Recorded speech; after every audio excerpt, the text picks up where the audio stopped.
바닥 슬래브 두께 현재 기준 210mm보다 두껍게 하는 경우에 해당 건설업계 손익 검토 후 참여 결정 매트 지원금 미미해 지적도 정부가 공동주택 층간소음 문제를 해결하기 위해 소음 저감 매트 설치 시이자 비용을 지원하고 500가구 이상 공동주택에 층간소음관리위원회 설치를 의무화한다. 또 층간소음 저감을 위해 고성능 바닥구조로 시공하는 건설사에는 분양가에 관련 비용을 추가로 가산할 수 있도록 허용한다. 원희룡 국토교통부 장관은 18일 서울 중랑구 망우동의 한 임대주택에서 층간소음 관련 간담회를 열고 이 같은 내용의 공동주택 층간소음 개선 방안을 발표했다. 이는 지난 16일 정부가 발표한 국민주거안정 실현 방안의 첫 번째 후속 조치다. 살인까지 부르는 층간소음 문제를 해결하기 위해 정부가 팔을 걷어붙였지만 실제로 각 가구에 소음 매트가 깔리고 건설사들이 층간소음 없는 아파트 건설에 나설지는 지켜봐야 한다는 지적이 나온다. 문제 가구엔 매트 비용 지원 주민자치위 설치해 자율적 해결 유도. 이번 대책은 기존 주택의 층간소음 문제를 해결하는 방안과 앞으로 지어질 주택의 층간소음 저감을 유도하기 위한 대책 등 투 트랙으로 시행된다. 먼저 기존 주택에 대한 대책으로 정부는 층간소음 저감 성능이 입증된 소음 저감 매트 설치 시이자 비용을 지원하기로 했다. 저소득층에는 무이자로, 중산층도 어린이가 있는 가정이면 1의 낮은 금리로 매트 설치비에 대한 이자를 지원한다. 국토부는 최근 실시한 설문조사에서 층간소음 방지 매트 설치 시 정부가 이자를 지원한다면 49, 이를 활용할 의사가 있다고 답했다면서 거실과 복도, 방 한 개의 바닥 매트를 까는데 300만 원이면 시공이 가능해 필요한 곳에 적절한 지원이 이뤄지도록 금융상품을 마련할 계획이라고 설명했다. 정부는 또 500가구 이상인 공동주택 단지에는 층간소음관리위원회 설치를 의무화하기로 했다. 현재 층간소음으로 분쟁이 발생하면 관리소장 등이 개입해 소음 발생 중단을 권고하고 있지만 그 효과는 미미한 수준이다. 이에 입주민과 동대표, 관리사무소장 등이 참여하는 주민자치조직으로 층간소음관리위원회를 설치토록 하고 분쟁 발생 시 자율적인 해결을 유도하기로 했다. 시공업체의 분양보증 수수료 할인, 분양가 가산 등 인센티브 층간소음 발생을 시공 단계에서부터 차단하도록 건설사에 대한 규제는 강화하고 인센티브는 확대한다. 는 이미 지난 4일 층간소음 사후 확인제를 시행하면서 바닥 소음 기준을 강화하는 등 제도를 정비한 바 있다. 제도에 따르면 아파트 등 공동주택 사업자는 아파트 완공 뒤 사용 승인을 받기 전 바닥 충격음 차단 성능을 확인하는 성능검사를 실시해 검사기관에 제출해야 한다. 충격음 차단 성능이 기준에 미달하는 경우 검사기관은 사업자에게 보완 시공이나 손해배상 등을 권고할 수 있고 이를 권고받은 사업자는 10일 안에 조치계획서를 제출하고 조치 결과를 검사기관에 보고해야 한다.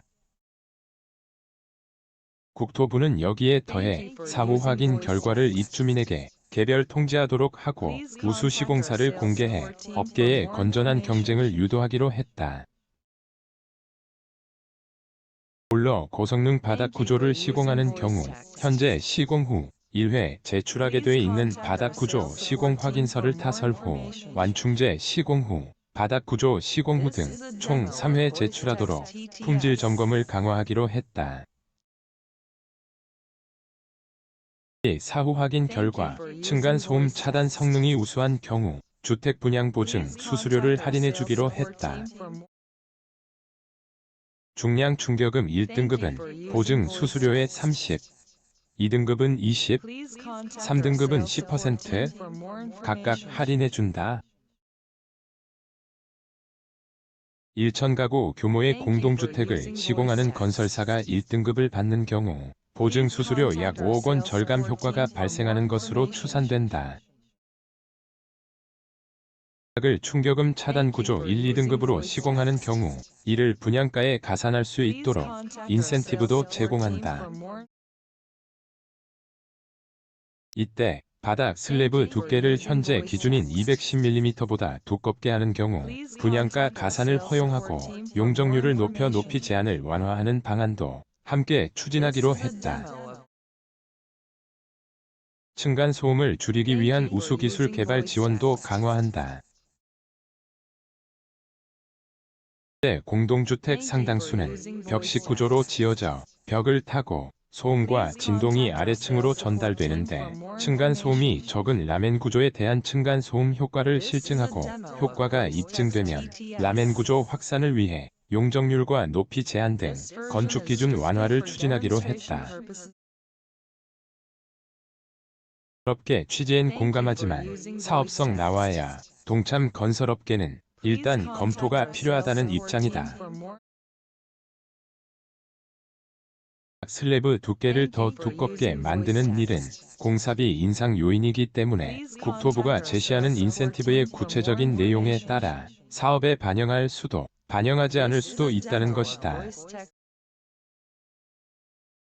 대형 건설사 관계자는 대책의 취지는 100분 공감하지만 법적 강제가 아니라 인센티브 부여 사안이라면 각사는 먼저 계산기를 두들겨 본 뒤 사업에 반영할지를 검토할 것이라며 회사 입장에선 손해가 나는 사업을 하지는 않을 것이라고 말했다. 대형 건설사 관계자도 바닥을 현재 기준인 210mm에서 300mm로 두껍게 하면 층간 소음을 잡을 수 있다고 하지만 그 하중을 감당하기 위해 벽도 함께 두꺼워져야 해 공사비가 크게 늘어난다면서 이를 분양가에 얼마나 제대로 반영해 줄지도 의문이고 반영되는 경우에도 분양가가 올라가는 데 따른 비판이 예상돼 쉽지 않은 문제라고 지적했다. 건설업계는 국토부가 제시한 라멘 구조에 대해서도 확인된 연구 결과가 있는 것은 아니고 공법마다 제각기 장단점이 있다며 신중한 반응을 보였다. 소음 문제를 해결하려고 건축 공법 자체를 바꾸는 결정을 하는 것이 쉬운 일은 아니라는 목소리도 있다. 대형 건설사 관계자는 정부의 의지는 알겠는데 구체적인 모델이 없으면 사업에 반영하기는 쉽지 않다며 먼저 공공이 짓는 아파트에 시범적으로 바닥 두께를 늘려 시공한 뒤 소음 저감 효과와 사업성이 확인되면 민간의 사업 참여도 쉬워질 것이라고 내다봤다. 일각에선 소음 저감 매트 설치 지원이 미미한 수준이고 애초 계획보다도 축소됐다는 지적도 나왔다. 8세 자녀를 둔 30대 A씨는 매트 설치비로 300만 원을 지원하는 것도 아니고 결국 내 돈으로 매트를 깔면 이자 몇만 원을 보태주겠다는 것인데 대책이라고 하기엔 부족한 것 같다고 말했다. 더욱이 원 장관이 지난달 청년 간담회에서 층간소음 완화를 위한 각종 공사를 할 때 가구당 300만 원가량을 기금으로 지원하는 방안을 검토하고 있다고 말한 바 있어 기존 계획보다 후퇴했다는 비판도 있다.